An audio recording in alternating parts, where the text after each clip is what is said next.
So on a particular day, I was thinking, I've been doing some sort of study on the book of Exodus, the Exodus of the Israelites from, of course, Egypt. We all are familiar with that story. We've been for quite a while. And there's a particular part where when God had to tell Moses to go and meet Pharaoh, to tell Pharaoh that he should let his people go. And there was some sort of addendum to that particular commandment. He said, tell Pharaoh to let the people go so that they will go and worship him, so that they can be worshiping basically. So it's very possible for us to actually just get caught up within that command and say, let the people go. But that's what many of us would, of course, think about. And then forget the other aspect of that particular instruction. Let my people go that they may come to worship him basically.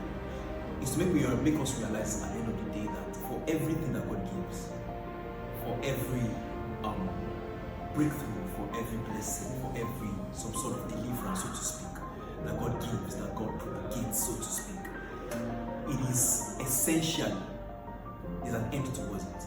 It's not just, you're not just having the success for the sake of having that success. You're not just having the blessing for the sake of having that blessing. You're not just going to have the deliverance for the sake of having that deliverance. At the end of the day, the goal is worship at the end. And the question is that beyond what you have as the success, beyond what you have as the deliverance, now God has done what He has told you. He wants to do in your life. The question is, have you come in contact with the wisdom behind the blessing? The wisdom behind the blessing is the reason for which that blessing was given in the first place.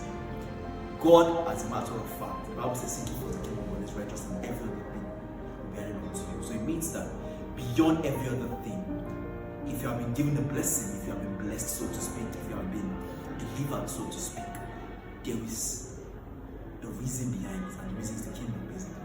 And we can't talk about the kingdom without talking about worship of the king, even within the kingdom. The Bible says that the time will come when the sons of God or the children of God will worship in spirit and in truth, right? So it means that every time God has given us a particular privilege or some sort of advantage in the realms of men, there's a reason behind it, there's a wisdom behind it. It's not just about leaving the shackles of darkness. It's not just about having the blessing.